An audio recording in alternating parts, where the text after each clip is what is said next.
efficient, and to whom all praise and glory belongs. And we send salutations, greetings, and love to the Master of mankind, the best of creation. He is, of course, the one, the only, Muhammad Mustafa, Habibullah, Rasulullah, Sallallahu Alaihi Wasallam. Beloved listeners of Radio Ramadan 87.7 FM, Assalamu alaikum wa rahmatullahi wa barakatuh. May peace and abundant blessings be upon each and every one of you. And welcome back to Radio Ramadan FM 2022. Oh my days, we are back again. Brothers and sisters, ladies and gents, my respected elders and my beloved youngsters. It is me, Irfhan M, with the brand new Drivetime show coming to you every weekday, inshallah, 5 to 6 p.m, broadcasting live from the heart of Leicester City. So I'm so glad that you've been able to join us. I hope you're well, first of all. I hope everything is going okay.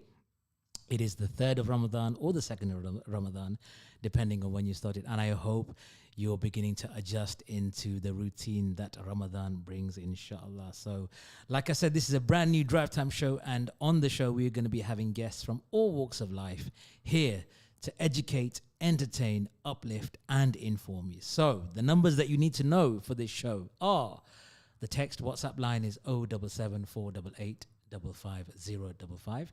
That is 077 488 55055. And if you'd like to call into the studio, and we would love to hear from you, then please remember this number. It's Leicester 0116 4822 086. That number again is 0116 4822 086. So, what is Drive Time all about? I hear you say. Well, we're going to be getting guests, interviews, comments, and contributions from listeners and contributors alike. And and we're going to be sort of sharing it with you. And we've got a text already going in. Assalamu alaikum, Irfhan. So happy to hear your voice back in. Oh, Jazakallah. That just made my heart melt there. Who is that, brother or sister? I don't know. But thank you so much for that. So really good to be back. The world has changed in the last 3 years. It feels like we've gone back in time. But coming into the Ramadan studios again has been really, really good. And I'm really glad that we can do this in this way that it's meant to be done, broadcasting to all the listeners in Leicester and beyond. So I hope you enjoy it, and thank you for your comments. And please get involved. Now, the very first guest on Drive Time is a good friend of mine. We have Brother Azar Khan in the studio. Assalamu alaikum, Azar. Wa alaikum salam. Jazakallah for having me. Oh, absolute pleasure. Thank you for coming. Not Jazakallah to us, but thank you for coming and giving us your time this afternoon. Brother Azar is the business owner of Axiom Energy. And he is an energy specialist and has been doing this for the last 7 years. Originally from Slough, but now in Leicester Sharif. What's that been like for you? It's like being converted, shall we say? Has it? So you've reverted to your natural state, yeah? No, mashallah, Leicester's a different environment, should we say, more towards London. Mashallah, more Deen focused, a lot more of a stronger community than what we're used to. So it's very nice. Mashallah, people have been nice. Obviously met yourself as well. Oh, so alhamdulillah, too kind. It's been blessed. So obviously family here as well. So it really helps. Well, we are glad that you're now part of the Leicester community. So folks, we've got Brother Azar Khan in the studio, and we're going to be talking a little bit about energy, the current situation, what can be done in terms of being more energy efficient financially, but also if you're a business owner, and specifically to our business listeners out there, do get in touch, because Azar specializes in commercial energy. We will talk a little bit about domestic energy and what the current situation means for us, and what maybe the medium to long-term outlook is around the current energy crisis. But do dial in or text us in on 077 488 55055 or ring the studio on Leicester 4822 So, Azar Khan, tell us a bit about what you do. Well, I help businesses manage energy, whether that's a small project or whether it's a large project. We go in, we are the eyes and ears in the market for them. We have a variety of options we can portray to them, whether that's a simple as go in, review energy, get a cheaper tariff. On the other hand side of things, we help with solar panels, we help with heat source pumps, we help with electric vehicle charging, anything a business needs in order to become more efficient, energy audits, We get people in site to carry out works for them, just to make them reduce their bottom line and become a more self-sufficient in energy. It's a minefield out there, and alhamdulillah, we have a set process for everything, and it works. Okay, great. So on average, in your experience and your professional opinion, how much would you say, roughly, do businesses waste on excess energy spend, shall we say? It can vary.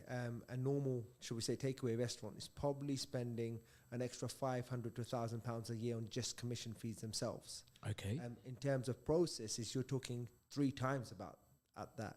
A lot of people worry about how much brokers are charging in terms of energy, but how much they waste on energy is far greater. Simple things as of the types of machinery they're using, energy audits in terms of air cons, lighting. Are they using the right types of lighting? Mm-hmm. Are they using light sensors where they walk into offices and then the lights come in, or is it these things staying on all day?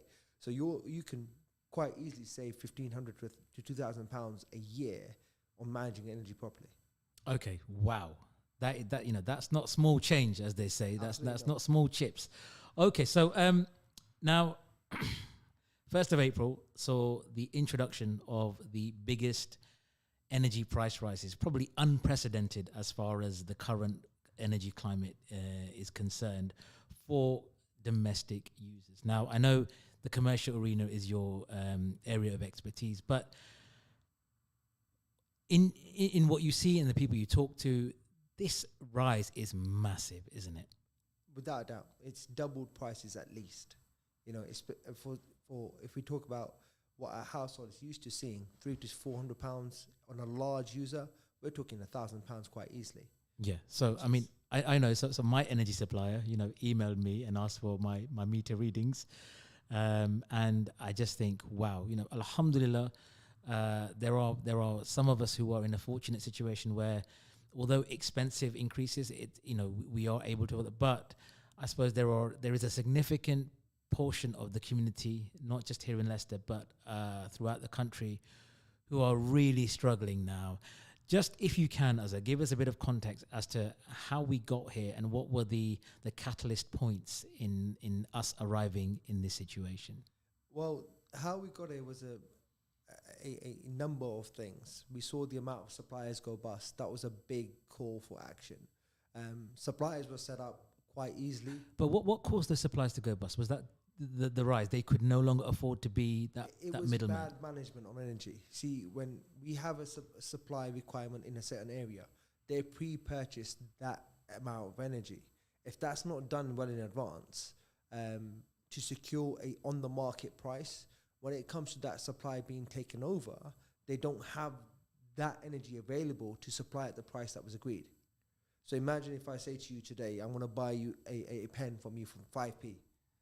Yeah, if you don't buy that stock because I need 1,000, at that point it's valued at 5p. I can't come to you in a year's time and say, now I want that 5p again. Because you want to say, inflation's moved. Cost has gone up. Transportation charges have changed. We had Brexit as well come in, where obviously we have different regulations come in. You're going to say, hang on, that pen all of a sudden worth 10p. I can't afford it as a customer, but we have an agreement between ourselves. So you have to honor the agreement, and the extra 5p you have to fork out of your own pocket. So the suppliers started losing money. So then they started asking government and regulation body to step in and help them financially. That's like the outside thing. There were other things that happened within the market that were not so transparent, and that's where Ofgem had to step in and say, right, your managing processes were wrong. On top of that, what we had is we had a fire in one of the storage capacities down in Sittingbourne, which was quite a large chunk of our gas reserve, and then that literally just went up in flames. It went up in flames. So we could not react to that. Again, bad management of grid. So had Brexit been open, it may have been a little bit, the Brexit agreement still been in place, it may have been a little bit easier to source energy from our partners, but that was gone as well. So then Russia's gone, hang on, wait, we're going to do what we're doing. And may Allah preserve the people in Ukraine and protect them and guide them to what is right. What Russia has done is also had a massive effect on prices, because they are one of the largest suppliers of gas. And then they've pulled out their supply from UK. So they're no longer working as wholly as they were with Gazprom. So it's affected everyone from a number of things. It's not just one. Okay, so there's a few points that you made there that we'll just come back to. But folks, you're listening to Ramadan Radio 87.7 FM with the Drive Time show with your host Irfhan M. And our first guest is Azar Khan. We're talking energy and the current situation, and we are asking business owners of Leicester and Leicestershire and beyond to get in touch if they've got any questions for Azar. He is an expert. He's been doing this for almost a decade now. And he's happily going to answer any questions that you might have around how you manage your energy supply and energy for your businesses, but also giving tips and some advice on the domestic situation as well. So if you have got a question, drop us a text on 077 488 55055, or if you'd like to call in, I'd love to speak with you. It's 0116 4822 We're also on Facebook and YouTube and all of that. So, as you mentioned about not buying energy at lower prices. Now, I was reading today about the stamp prices. First class stamp is going up to 95 pence, which is, again, unheard of. And one person made a comment on Twitter saying, oh, if I'd only bought 1,000 stamps yesterday, I could sell them for that. So energy seems to be a lot like that. So obviously, we as individuals, we can't purchase energy like you would purchase stocks or shares or whatever that might be. But where do the authorities or the regulators, have they been irresponsible or have they been caught off guard in terms of not seeing this price rise? And the political climate and the political factors aside, what has been the underlying cause of the rising energy prices? It's what we call as hedging in the market. So when we have a supply request, just saying the next year we need, 150 gigawatts worth of energy. Suppliers are obliged to buy that in advance. Mm-hmm. That's where the trading comes in. So energy itself is a tradable commodity, which fluctuates with market. So if we don't buy it at the right price, we can't sell it at the right price. So that's where Ofgem have taken that responsibility and gone, right, all these X amount of suppliers, 27 in total, we're not operating with the guidelines that Ofgem has set them. So they operated in a non-regulatory way. So they were not able to buy or supply in the right way. That's why Ofgem pulled the plug on them. Okay, so looking back in hindsight, and hindsight is a wonderful thing, as everybody says, there should have been more of a commitment to stockpile energy in reserve. You can't really do that. It's stockpiling is probably the wrong way to put it, because when you stockpile, you hold it. Yeah. And the reserve facilities in UK aren't that great. Okay, so we can only stock and reserve a certain amount. And with the fires happening, that's where a lot of the stockpiles went bust. Okay. So when they didn't have the purchasing power and the relationships abroad, because they asked for more, because you've got to remember, if you've got a manufacturing plant, like energy is manufactured or processed, shall we say, if that process is not strong enough to generate the energy that's required, we're put at the back burner. So that means we have to purchase our energies from a third source, which generally means from Asia. Now, to get the energy from Asia over to us, there's a lot more transportation charges involved, which means prices increase. So it's all been a ripple effect of so many different things. So I would love to say, yes, it was suppliers not managing properly, and yes, it was Ofgem not pulling the plug earlier. But it's one of those things, when things came together, it made a massive explosion and it revealed all the loopholes that had been. So it's like a perfect storm in many ways. All these factors combining to create the current situation. And you could not guess this at all. I know, right? Because I'm just thinking, I was walking up to the studio thinking, it's great to come back to the studio and do Ramadan radio like we've always done it. And I'm thinking, before we came off air the very first time before lockdown, the world has changed immensely. We had a pandemic, which we thought was bad enough. And then, ongoing political tensions around the world are escalating day by day. And now we've got a cost of living, a disaster in many ways. There are so many people now who are working as hard as they've ever worked before, but it just seems like they're not making any progress. So I want to come back to the energy thing and just ask,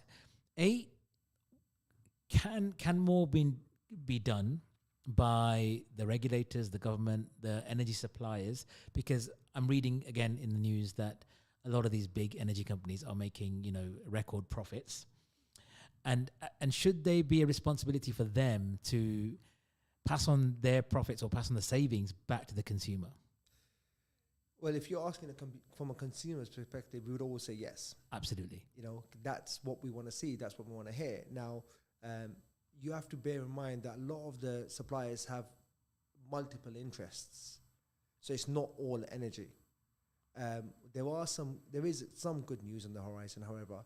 UK they've invested in, I think it's about 30 wind farms, each with one of those generates enough power to power London. So one wind farm can power the size of a city of London? Yes. Right, okay. So they are being put live within the next year. So it all depends on the storage technology that we have, because right now, the biggest problem we have with wind is the storage capacity, because you can't really store energy as well as you can store gas.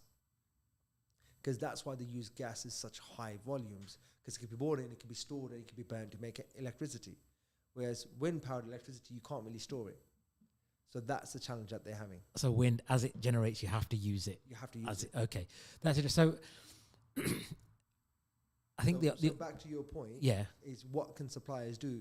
Right now, they can try to get as much green energy produced as possible. We could need to become more self-sufficient. So when you say green energy, give us some examples of what constitutes green energy. Would be solar, for example, heat source pumps. If the government were to invest heavily in getting heat source pumps for every household and subsidize it, that would be fantastic. Because they're quite expensive, aren't they? Heat source really pumps. Expensive. What's the average price for a say 3-bedroom house to have a heat source pump? For everything to be done, you're talking about between £10,000 and £12,000.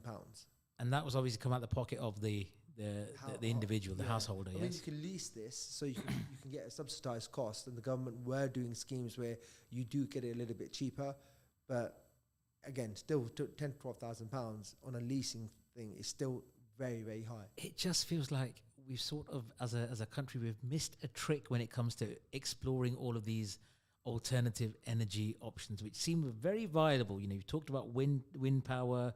I'm sure there's solar, there's hydro. Talk a bit about hydro. Hydro is water source energy.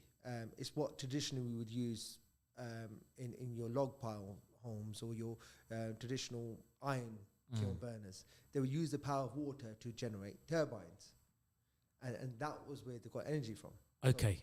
So we're going to go to the text now, Azar. We've got somebody has just asked, what are the top 3 things to do right now that can help reduce energy consumption in the home? Over to you, Azar. Come on the spot. No pressure.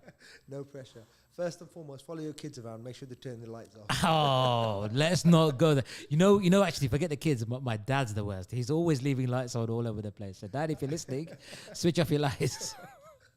Another thing we have a bad habit of is, I know it's not going to make massive differences immediately, but a lot of people haven't looked at the actual conditions of their walls. Okay. So let's elaborate a bit on that then. A lot of people have that debate whether having your heating on all day on a steady temperature is the best way to go, or just switching it on when you're cold. I don't think either is the best way to go. The best way to go is to look at your insulation, because a lot of our homes, they've been built 50, 100, 150, 200 years ago. So the brickwork isn't as good as it is now, and they're not very good at maintaining temperature. Oh, you know what? Because my wife was saying, because we live in quite an old house, it's an old build, and the heat loss in those homes is incredible. Absolutely. As soon as you've heated a room, and if you open a door or a window or something, the heat just evaporates, and it's gone. Now think about that. If you were to create a porch in your front door, so all that wind or heat loss from just that simple porch, it doesn't need to be extravagant, a couple of £100, it would save you hundreds of pounds on your energy. Why? Because that heat loss is not happening anymore.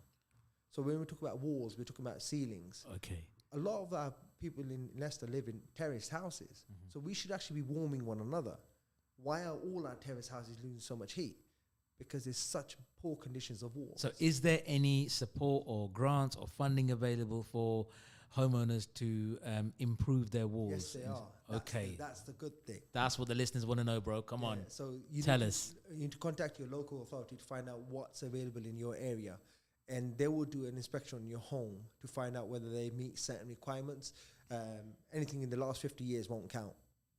So any homes that have been built in the last 50 years, unless there's a defect that's been registered in those homes, Right. they won't apply for those. If your house has been made for over 100 years, you're more than likely 90% sure to get that done. But there has to be a joint income, a joint contribution there. So you will be asked to put something forward, but on the long side, on the far side, you need to understand that it is going to reduce your energy consumption. It's an investment, so you will Absolutely. see that money coming back. It's like You feel it immediately, even in your home. Okay. The general warmth of your home will improve massively. All right, so that's two things. So we've got kids, switch the lights off, and don't kind of just be wasteful of energy. The walls, and what's the final top 3 tip that you can give? I mean, there's something that we do a lot is overboil a kettle. Oh yes. Okay. Now, if you talk about energy as a consumption, right? Every time you boil a kettle, how many times is a kettle boiled a day? It's probably 0.2 of a kilowatt. It's not much. But if you boil it 5 times, that's 1 kilowatt. That's easily boiled 5 times a day. And what's the kilowatt price at the moment on average, if you know off the top of your head? Yeah, for homes, it's 27p 27p. per kilowatt. Wow. So if you say it's 1 kilowatt, you easily boil that kettle 10 times. I mean, especially if you're a traditional Asian home, you're boiling that kettle constantly. Chai's on the go, man. I mean, we're above chai wala right now. So that's easily one of the biggest and quickest way you could do it. You need to look at the fractions of kilowatts now, not just kilowatts themselves. People are just looking at, oh, okay, but yeah, it's okay. I'm boiling a kettle, I'll use it later. But no, that costs you money. Every time you boil that kettle now, it's costing you a quarter of a kilowatt, which is 6p. Yep. Yeah. Or it's going to cost you 27p a day. Okay, so is there value in, say, for example, boiling a kettle for your tea, or heating up water on the stove traditionally? What you want to do is fill up your cup of water, whichever you're going to have. If I'm making a cup of tea for myself, fill up the cup of water for myself, then boil that water. Don't boil more than you have to, because that will boil a lot quicker than boiling a whole kettle of water and then reboiling that whole kettle of water next time you do it again. Because we're not making 4 cups of tea at a time. We're making maybe 1, maybe 2. That's right. So again, they just immediately, just to add on that, if you don't have LED lighting in your home, it's a must. LED Honestly, lights. LED lights is the best way to go. They've sort of overtaken the traditional sort of They have, but a lot of halogen people are and trying filaments. A lot of people still have halogen lighting, which I'm really surprised about. And on the LED lighting, your sensors outside, make sure they're on, especially for security lights. I've walked past homes after Maghrib and Isha, and lights are on constantly. Really? There's no need to have that. Make sure the sensors are Come on. on, folks. Listen, guys, we've got golden advice coming from Azar Khan, energy specialist here on Radio Ramadan. 87.7 FM. This is the Drive Time show, brand new to Radio Ramadan this year. And if you've got a question, we're going to move on to the commercial aspect of energy shortly. But if you've got a question for Azar, or you'd like to make a comment, drop us a text or a WhatsApp on 077 488 55055. Or why not ring in the studio and say hello and speak to us on 0116 482 2086. Before I come back to you, Azar, I just want to say to the listeners, it's great to be back, and thank you so much for listening in and supporting us. I also want to say a big thank you to everyone behind the scenes here at Radio Ramadan FM. There's a lot of work goes into getting us on air, and we have a fantastic production team and volunteers and people behind the decks. So people like Akil, Sister Sabiha, just so many volunteers who are doing so great work. So a big jazakallah khairan to you, and Allah will give you jazakallah khair for your work, because I suppose, Ramadan, everyone associates Ramadan with the radio nowadays, and it's a great way to sort of learn. And people like you, Azar, you come on and you enlighten us with your expertise and your professional advice. So that's fantastic. Now, also, folks, and this is for the youngsters, I would like to have one of my shows, inshallah. So Monday to Friday, 5 to 6 p.m. is Drive Time. I want one of the youngsters who's listening, or whoever it might be, if you've got an idea for a show and you want to do a takeover with me on Drive Time, then get in touch with Radio Ramadan and submit your idea. And then we'll choose a date where you can come on in the studio with me, and we'll talk about whatever it is you want as part of Drive Time. So It'll probably be in the last 2 weeks of Ramadan, and I'll give you the date, inshallah, hopefully by the end of this week, once I get my schedule sorted out. But we'll take it from there. So we've got Azar Khan, Axiom Energy Consultant Specialist, here in the studio, and he's talking everything from gas, electric, water, fire, all those good things. So the top 3 tips were, just recap, kids, well, not just kids, but anyone in your house, just make sure you switch your lights off, you keep your windows closed to keep heat in, and you insulate and those sorts of things. Walls, get your walls checked out. There should be local authority funding available or a scheme available, so get in touch with your city or borough council. And the last one was, don't overboil or don't unnecessarily waste energy. So when you're boiling a kettle, make sure it's just for 1 cup or 2 cups, depending on how many people are drinking that tea, and you will save some money, because the per kilowatt price has just rocketed. Absolutely. So, okay, let's move on to businesses now. Of course. And you do a lot of work with a lot of businesses of all sizes, I assume. Is that right? Yes, all sizes, alhamdulillah. And what are you seeing in the market right now? Because I think the last time we met, energy was kind of like not in the situation. It was maybe at the polar opposite, wasn't it? You know, not many people were changing or switching. Prices were good, and I suppose right now people are sort of ringing you 24/7, saying, "What do I do? How do I do? How do I solve this problem?" It is. We met kind of like off the back end of COVID, you know, and COVID was great in terms of energy prices because there was so much extra energy. So suppliers were a brilliant situation where they can drop prices. We had prices come down as low as 15p. Wow. Oh, the good old days, eh? 15p. You know, and then within a day, you know, once everything opened up again, suppliers realized, hang on, wait, we can't meet this demand. We need to buy more energy. And then the dirt started coming up and realizing, hang on, this is really poorly managed. Yes, we know suppliers lost a lot of money during COVID because they had bought energy which they could no longer use. So it was wasted. Mm-hmm. Not good for the planet because they had to burn it, right?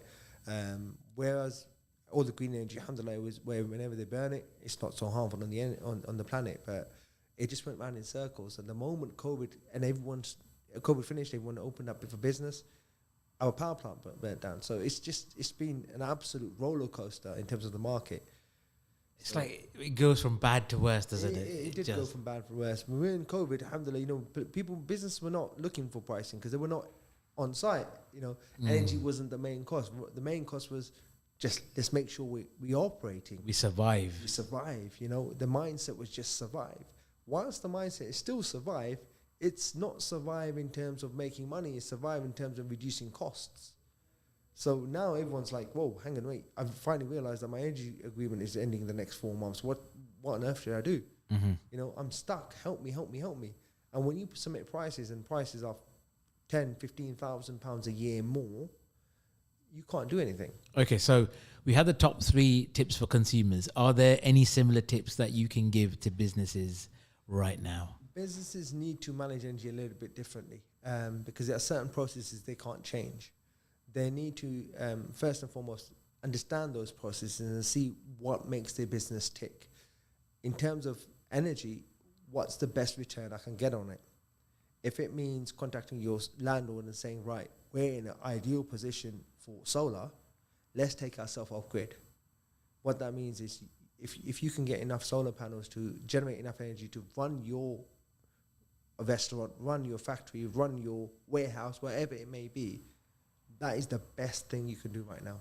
You mentioned the term off-grid. Just for our listeners who might not understand, just explain, please, if you could, what off-grid actually is. Off-grid, basically, you're self-sufficient in terms of your energy. Whatever you generate, you use. Mm-hmm. So you are not reliant upon the grid work for your energy. So you don't, in essence, pay anything. What then happens is suppliers then, if you're generating excess energy, you can actually sell it back to suppliers and make money from that. And that's a whole different thing altogether because suppliers will try to sell you or buy energy off you from as little as 2 to 4p, which is ridiculous considering they're selling it at 30p.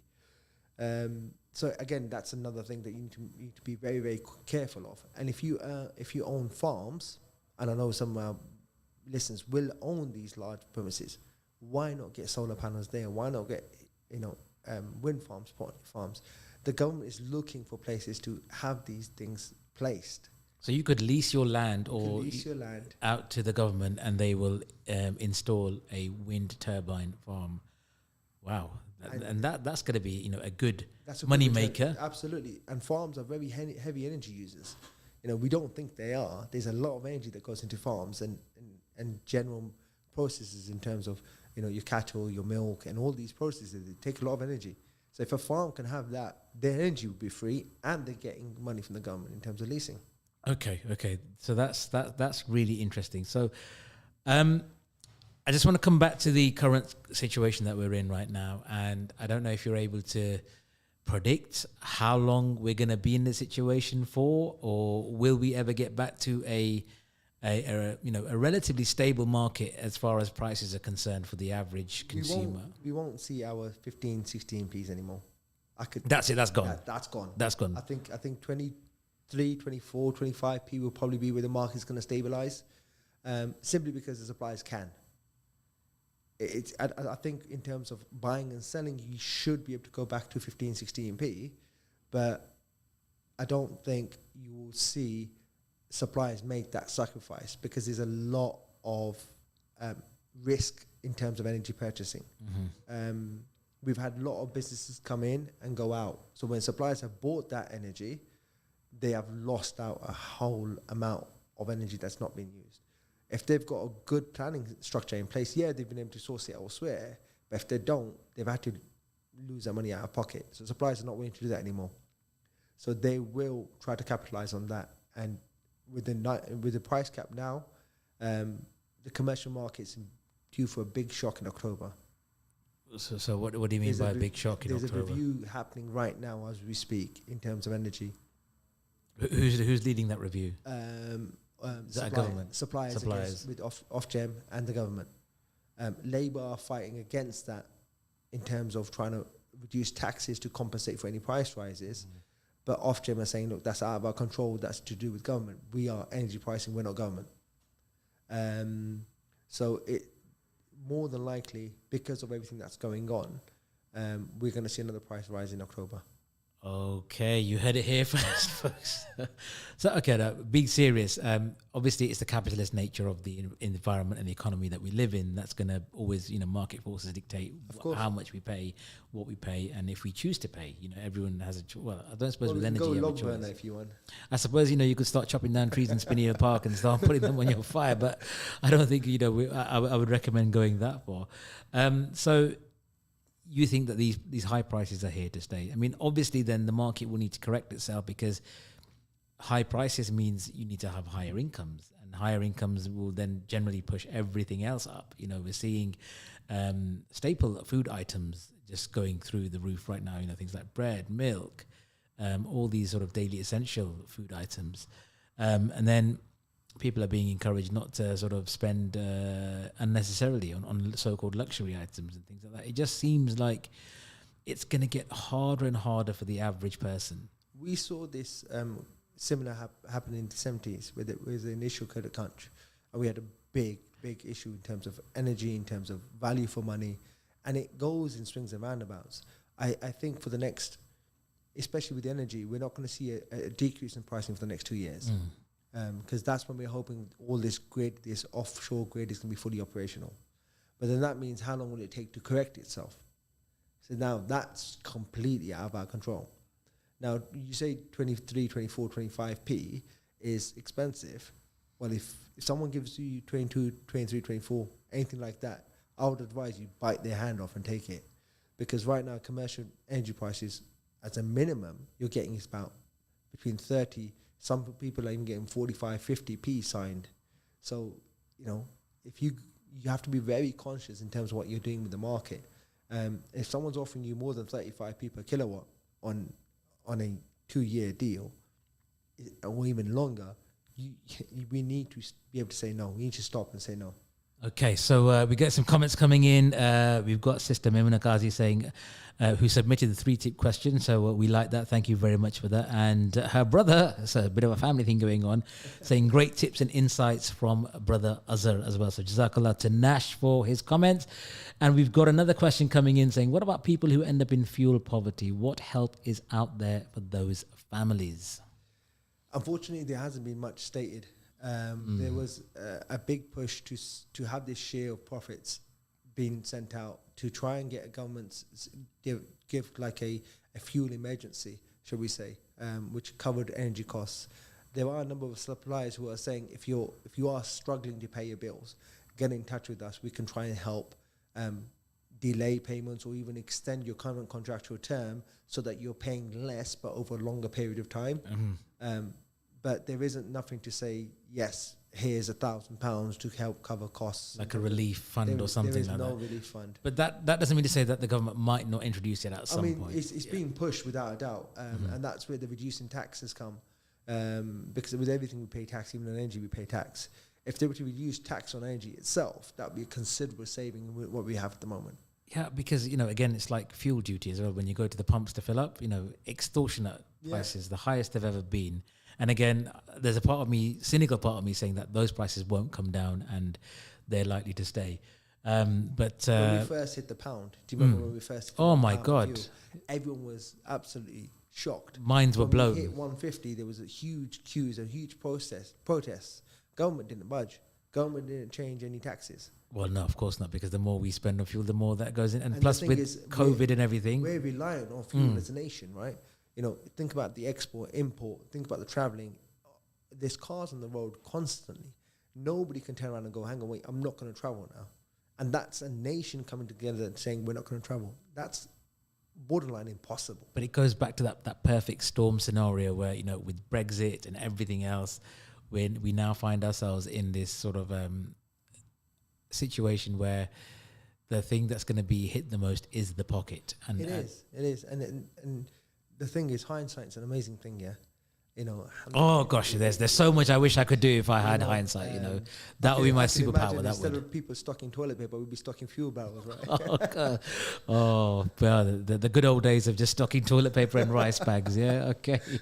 I take that any day. Listen, folks, this is Ramadan Radio 87.7 FM coming to you live on Drive Time, a brand new show to get you through to Asr and Maghrib, inshallah, every day, Monday to Friday, 5 to 6 p.m. with me, Irfhan M. So, if you like the show, tell your friends. If you don't like the show, tell us, and we'll try and improve it. But sadly, I'm not going to be here tomorrow or Wednesday or Thursday. I'm away for work, which is just, kind of sod's law kind of thing. You just sort of, you wait for this and then I get called out to work. So I'll be back on Friday, inshallah. I'm not quite sure who's stepping into the hot seat for the next couple of days, but whoever it is, give them your support and tune in 5 to 6 p.m. And remember, we're going to have a takeover show coming up in the next couple of weeks. Youngsters, I want you to get involved. I want you to sort of take part in local radio. So if you've got an idea for a show, or you want to come on and talk about something that's close to your heart, please do. Inshallah, I'm going to have some great guests lined up for you. Great guests like Azar Khan, the very first guest on our show. We're going to have people from Loras on. We're going to have people from the financial world. I've got so many jam-packed guests ready to come on and share their wisdom. So wherever you do, remember, keep it locked 5 to 6 p.m. on 87.7 FM. You can listen online and on your smart speakers as well. Just seen Sister Zainab come into the studio. She's going to be getting ready for her show, Breaking Stereotypes, at 6 p.m. So make sure you tune in. She's got some amazing guests lined up for you as well. Let me see if I've got any more questions coming in for Azar. Yes, Maimuna, you are keeping Akil busy. Keep the questions coming in. I had a question, Azar, but I forgot now. I've lost it. It just comes with my age now. I'm so sorry. We've got about 5.5 minutes left of the show. Just tell me, I'm really curious to understand, how did you get into energy? Was this something you were just passionate about or you just fell into? I was working for one of my last companies and I was doing a business development role. And one of my customers, who was in the energy sector, he owned, or well, should we say he was recruiting for that area. And he said to me, come work for me. I went, why? So he just did the sales spiel and I went, energy is a market that works and it's going to continue working. Yeah. And he goes, look, you're a people's person, Bismillah, come work for me. And he was Muslim as well. So I went, okay, khair. So we discussed payment and packages and schemes and all of this lovely stuff that we do. And alhamdulillah, I started. I started from ground zero. I didn't have any idea what energy was besides the no leads, nothing. Just no leads, nothing. Complete Neutrons, blank protons canvas. is what I learned in school, and that was about it. That's all I knew about energy. But the market was completely shocked. A complete shock to my system in terms of how we generate energy to how we supply it to customers. You know, I think because people are now having to pay more attention to energy, it's a lot more complex than, just flicking on your light switch or turning on your kettle. Absolutely. Yeah. Especially for when you come to commercial. Domestically, it's a lot simpler because you have less voltage going into that home. So the more voltage you're dealing with, the more power you're having, the more surge-proof mechanisms you need to put in, not just the home, but the local grid, and the national grid. It becomes that much more complex. So I'm thinking if you're a massive manufacturing factory and you're operating 24/7, 7 days a week, 365 days a year, that must be some serious consumption going on. It is, and it's also some serious mischarges going on as well. By the energy companies? Yes. Oh, okay. Because what happens is when you start up a new business, okay, and you increase your manufacturing, there's an estimated done by your local grid provider. So just say they estimate you're going to use, 5 gig worth of energy or 10 gig worth of energy. Along comes with that the kVA voltage charge. So if you were to switch everything on at max performance at one time, there would be a voltage required to maintain that.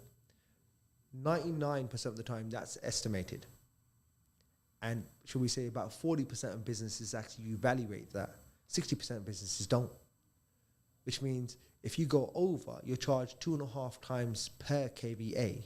So that could be £46,000 a month extra because it's been estimated. So if you were to drill it down and find out what your voltage is. And I'm guessing people, they don't really sort of check their car insurance when it comes to renewal time. A lot of people just don't pay attention to that. Yeah. I mean, if your wind wipers are working, why would you change them? True. If your windscreen wipers are working, why would you change them? But then if you were to go for something more efficient, that cleaned your window cleaner, better, you would never know until you had a look at it. Until you try it, that's right. Because Absolutely it's right. done the job for so long. You're seeing consistent overcharges. That's the problem. You're not even seeing a fluctuation of charging. Is it deliberate? I mean, that's the cynic in me. No, it's not. No, it's not, because the supplier works on what information they've been given. Of course. You can have an estimated billing, and if you don't have a smart meter, that's probably another thing that businesses really need to look at. Smart meters are not going away. They're not a damage to businesses. They're actually helping businesses get correct charges. So smart businesses are the way forward. Right, Brother Azar, just conscious of the time. We got a couple of minutes left before we go into the break, and Sister Zainab comes on air with her Breaking Stereotypes show. Folks, I hope you've enjoyed it. I've certainly learned a few things. So Jazakumullah khair for your time this afternoon. I know everyone's busy with the school runs and everything, so I'm really grateful, and I'm really honored that you were the first guest on Drive Time with me, Brother Honestly, Irfhan. when you messaged and contacted me and said you wanted me on, I was quite lost for words. I'm not normally lost for words. And alhamdulillah, my wife goes, look, go on. Azar, if you ever heard me on the radio, let me assure you, it's the guests who make the show, not me. It's the guests that make the show. So we're really grateful. I don't know. Should we ask the producers? No. Well, I'm not sure Aki would agree, but listen, really grateful. Final message to our listeners. Any questions, get in touch, honestly. Okay, so if you want to get in touch with us, we'll have his details with the radio station. So do contact Akil and Ramadan FM, and is it okay for us to share your details with them? Absolutely. Yeah? You know what it is? A lot of people guess these things and think, he can't help me. Look, just ask. Okay, and I've got Azar's number as well. So anyone who's listening has got my number. I'll be more than happy to put you in touch with him. Folks, on Friday, I'll be back with 5 to 6 p.m. Drive Time. And on Friday's edition, we will have a very good friend of mine, Muhammad Kolia, who is a pharmacist, but a mental health advocate. And we're going to be talking about the history of mental health in Islam. So make sure you tune in. That is going to be absolutely mind-blowing, if you pardon the pun. You know, we're talking about minds and stuff, but it is going to be mind-blowing. And I can't wait for Muhammad to come into the studio and talk to us about Islam and mental health, because there's so much that has gone on within Islam and the history of Islam around mental health that it's just incredible. And again, it's just showing that, you know, there's been a lot of pioneering work in this field. But I'm going to say goodbye